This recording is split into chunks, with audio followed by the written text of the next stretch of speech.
Hello everyone, welcome to our channel again. And आज का हमारा टॉपिक है derive an expression for the electric field intensity due to an electric dipole on axial line. यानी कि axial line पे electric dipole की वजह से जो इलेक्ट्रिक फील्ड इंटेंसिटी बनता है वो टोटल कितना होता है, उसी को आज हम लोग डिराइव करने वाले हैं। तो सबसे पहले हमें एक डाइपोल लेना है जो कि एक पॉजिटिव चार्ज एंड एक नेगेटिव चार्ज मिलकर बनाती है। इसका जो मैग्नीट्यूड होता है इन दोनों का वो सेम होता है, बट इनका नेचर अलग अलग होता है, एक पॉजिटिव एंड एक नेगेटिव।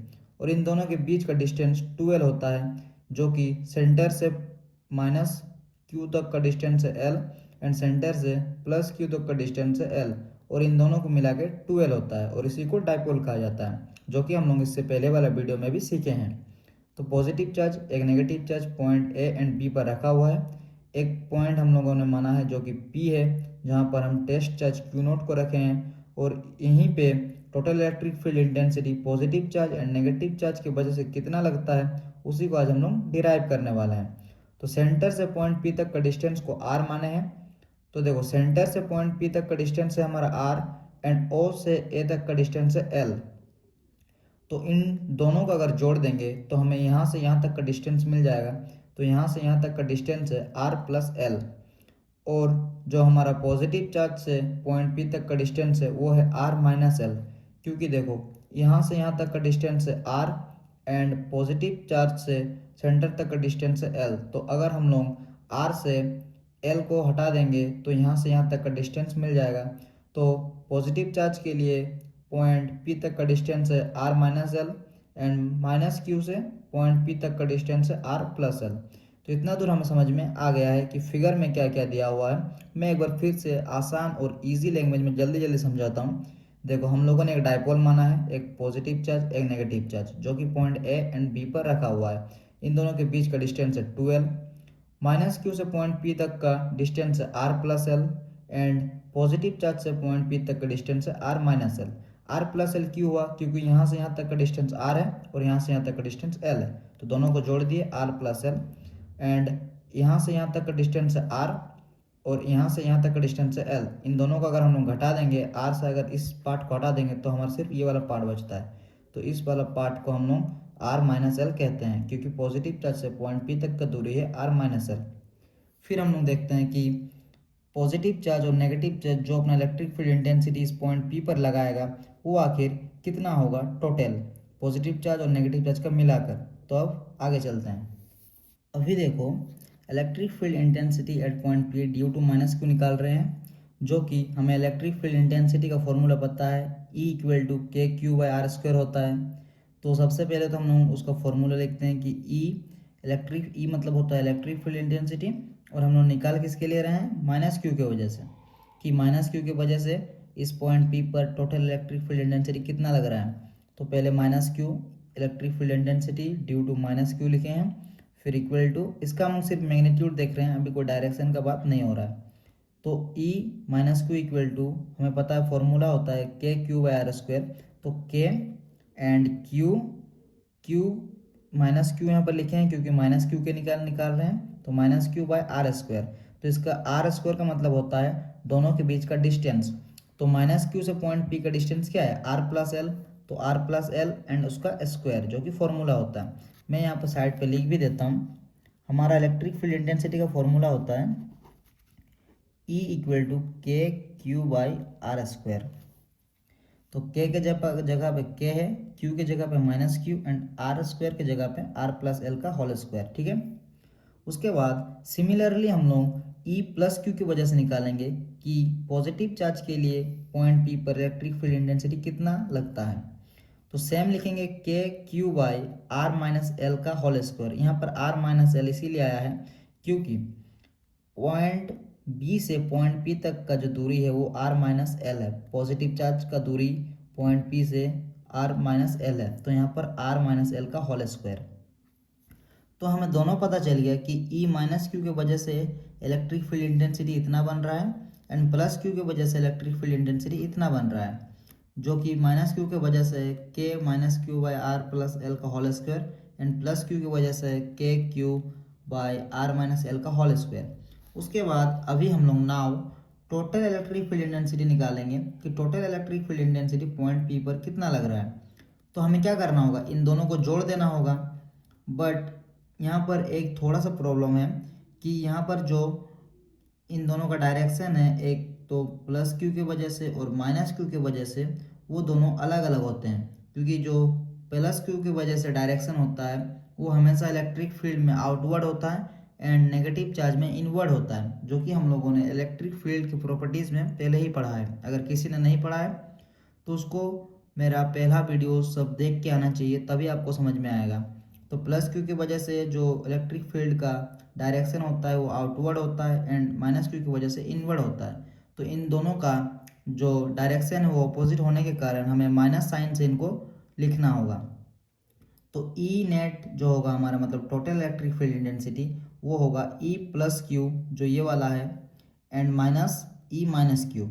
यहाँ पर हम लोगों ने माइनस इसीलिए किया है क्योंकि दोनों का जो डायरेक्शन है वो अलग अलग है, वरना इनको हम दोनों को प्लस कर देते तो हमें टोटल इलेक्ट्रिक फील्ड इंटेंसिटी मिल जाता। जैसे कि मैं एग्जांपल भी दे रहा हूँ ताकि और क्लियरिटी आपको मिल ही जाए। जैसे कि मान लो हमारे पास अगर एक डब्बा है और इधर फोर्स लग रहा है 10 न्यूटन का और इधर फोर्स लग रहा है 3 न्यूटन का, तो टोटल इलेक्ट्रिक फील्ड इंटेंसिटी 10 + 3 13 नहीं होता है, ये होता है 10 - 3 7। तो उसी प्रकार यहाँ पर माइनस आ गया, टोटल निकालने के लिए भी तो माइनस लगा ना, तो उसी प्रकार टोटल निकालने के लिए यहाँ पर माइनस लग रहा है क्योंकि इन दोनों का जो डिस्टेंस है, सॉरी जो डायरेक्शन है वो अलग अलग है। तो यहाँ पर माइनस क्यू है, समझ में आ गया, डायरेक्शन की वजह से। तो E plus Q minus E minus Q, अब इन दोनों का जो हमारा प्रोडक्ट आया है उसको यहाँ पर लिखेंगे, ई माइनस क्यू में ये वाला एंड ई प्लस क्यू में ये वाला। तो अभी हम लोग इन दोनों का जो वैल्यू आया था हमारे पास उनको लिखने वाले हैं। ई प्लस क्यू की वजह से जो हमारा आया था वो आया था K Q R minus L का होल स्क्वायर, माइनस का माइनस, एंड माइनस क्यू की वजह से आया था K Q by are plus L का होल स्क्वायर। उसके बाद देखो यहाँ से हम लोग एक चीज़ कॉमन निकाल सकते हैं, के और क्यू, क्योंकि इसमें भी के और क्यू है, इसमें भी के और क्यू है। तो उन दोनों को हम लोग कॉमन निकाल लिए, के एंड क्यू को।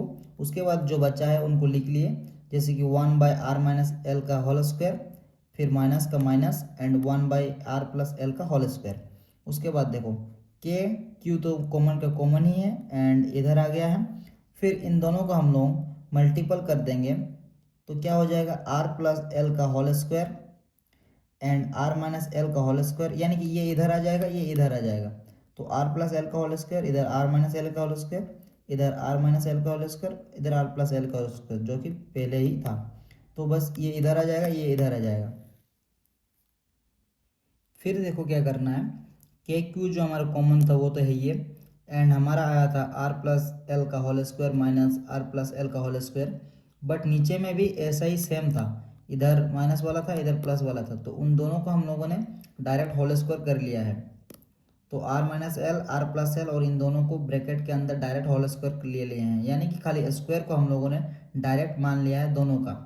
फिर क्या करते हैं, देखो के क्यू ये हमारा बनता है, देखो a प्लस बी का होल स्क्वायर। तो a प्लस बी का होल स्क्वायर का फॉर्मूला लगाते हैं, ए स्क्वायर जो कि r है हमारा a एंड b है l, तो r का स्क्वायर प्लस 2rl मतलब 2ab प्लस l का स्क्वायर, यानी कि a square plus 2ab plus B square, ये वाला फॉर्मूला हम लोग यहाँ पर अप्लाई किए हैं। फिर माइनस का माइनस, और यहाँ पर भी सेम a माइनस बी का होल स्क्वायर का फॉर्मूला लगाए हैं, R square plus 2rl minus L square. उसके बाद देखो जो हमारा ये वाला है, यहाँ पर भी एक फॉर्मूला लगेगा जो कि होता है ए प्लस बी ए माइनस बी, तो उसका फॉर्मूला होता है ए स्क्वायर माइनस बी स्क्वायर। तो ए स्क्वायर हमारे क्या है, आर है, तो आर का स्क्वायर माइनस बी क्या है, एल है, तो एल का स्क्वायर, तो ए स्क्वायर माइनस बी स्क्वायर, और होल स्क्वायर तो पहले से था जो कि यहाँ पर लगेगा। तो यहाँ पर फॉर्मूला लगा है ए प्लस बी का होल स्क्वायर का, एंड यहाँ पर लगा है ए प्लस बी ए माइनस बी का। फिर देखो क्या होता है, आर स्क्वायर हम लोग काट सकते हैं क्योंकि इसमें पॉजिटिव है, इसमें नेगेटिव है, एंड यहाँ पर भी एल स्क्वायर कट जाएगा क्योंकि यहाँ पर पॉजिटिव है, यहाँ पर नेगेटिव है। फिर देखो के क्यू का के क्यू है and 2rl plus 2rl 4rl हो जाएगा, अगर इन दोनों को ऐड कर देंगे तो 4rl हो गया, एंड नीचे का जो है वही है। फिर के क्यू, तो इस 4 को अगर हम लोग 2 × 2 से हम लोग तोड़ सकते हैं।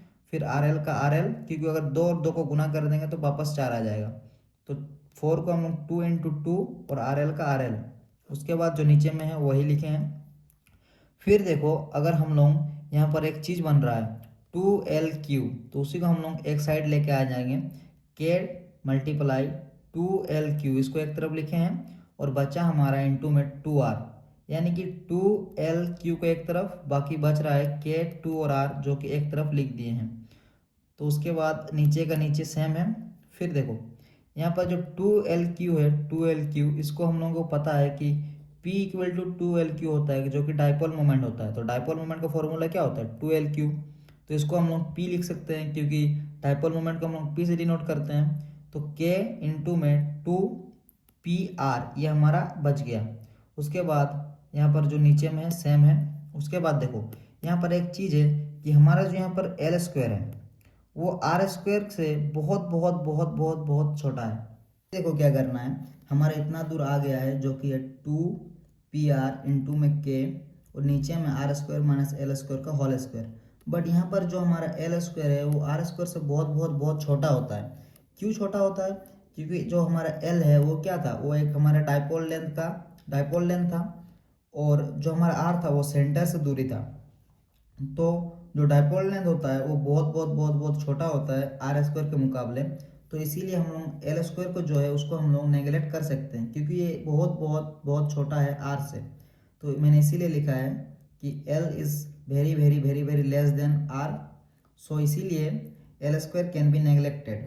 उसके बाद देयरफॉर मतलब इसीलिए जो हमारा टोटल इलेक्ट्रिक फील्ड इंटेंसिटी है ई नेट इक्वल टू बच जाएगा के 2PR डिवाइड में आर स्क्वायर हो हमारा, और एल स्क्वायर तो नेगलेक्टेड हो गया है। एंड यहाँ पर भी देखो एक स्क्वायर है तो स्क्वायर स्क्वायर 2 2 मिलके क्या हो जाएगा 4 हो जाएगा। तो यहाँ पर आर आर में 4 आ गया है, ठीक है। उसके बाद देखो यहाँ ऊपर में एक आर है और यहाँ पर आर में 4 है, तो एक आर यहाँ से कट जाएगा और एक यहाँ से कट जाएगा। तो क्या हो जाएगा ई नेट इक्वल टू के 2PY R³ आ जाएगा, क्योंकि एक आर और एक आर नीचे और ऊपर में कट गया, जो कि 4 था, तो 4 से अगर एक कट जाएगा तो 3 आ जाएगा। तो ई नेट हमारा क्या आ गया के 2P/R³। तो ये हमारा जो है ये एक्सियल लाइन का फॉर्मूला होता है ई नेट इक्वल टू के 2P/R³।